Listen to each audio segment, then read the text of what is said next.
Shalom, semangat pagi.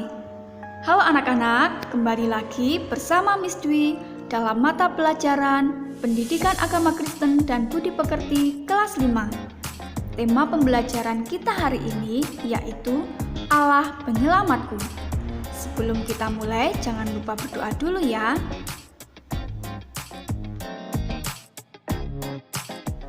Kasih Allah kepada manusia begitu besar. Hal ini dinyatakan ketika Ia datang ke dunia menjadi penyelamat dan menebus dosa-dosa manusia. Menjadi penyelamat berarti melakukan perbuatan baik kepada orang yang membutuhkan pertolongan.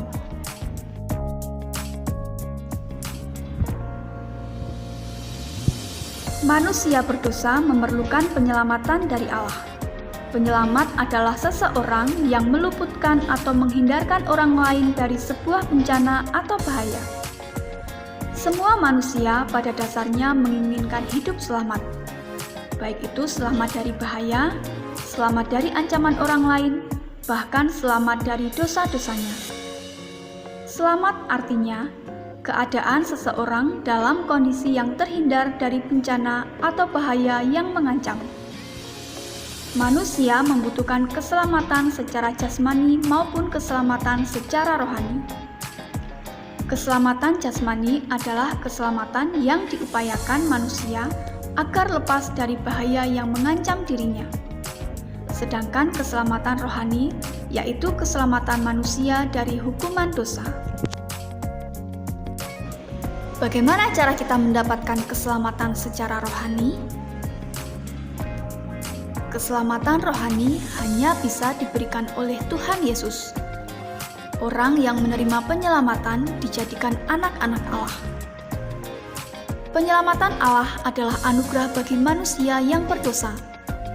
Kedatangan Yesus ke dunia mempunyai tujuan yang besar bagi manusia, yaitu untuk memberi kabar baik kepada orang miskin, memberi kebebasan kepada tawanan, memberikan penglihatan kepada orang buta, dan membebaskan orang yang tertindas.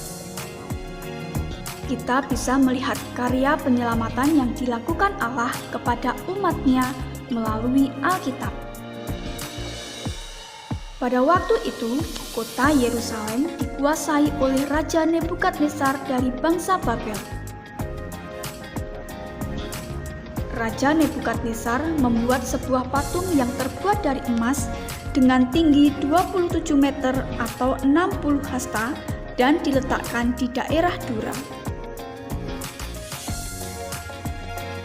Raja memberi perintah kepada semua pembesar dan rakyatnya untuk sujud menyembah kepada patung emas buatannya ketika mendengar bunyi-bunyian sangkakala.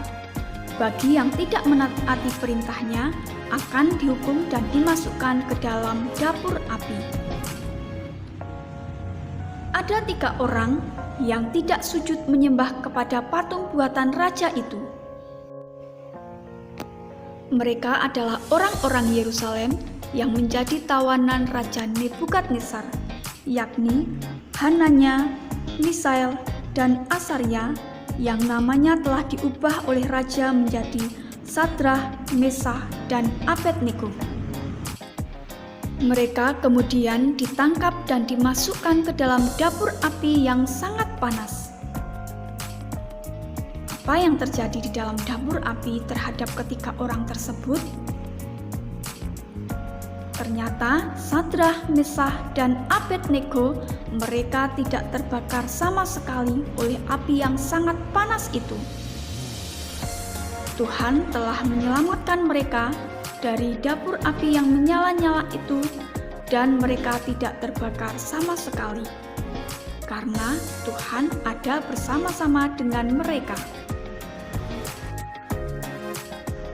Raja Nebukadnezar kemudian mengeluarkan Sadrah, Mesah, dan Abednego dari dapur api, dan didapatilah bahwa mereka tidak terbakar sama sekali.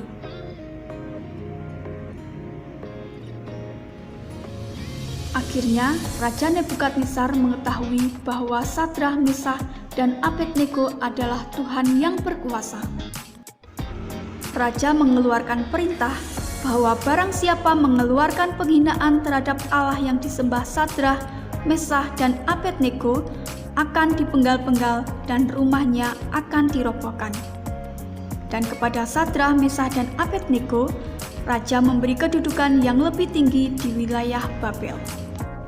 Anak-anak, dari kisah tadi kita bisa mengambil suatu pelajaran bahwa Tuhan akan memberikan keselamatan kepada umat-Nya yang selalu setia kepadanya.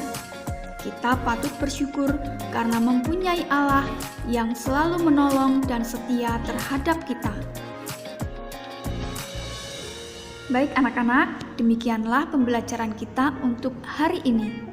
Nantikan video-video pembelajaran yang lainnya dari Miss Dwi ya. Dan tetap semangat belajar dan jaga kesehatan. Sampai jumpa lagi pada pertemuan yang akan datang. Shalom.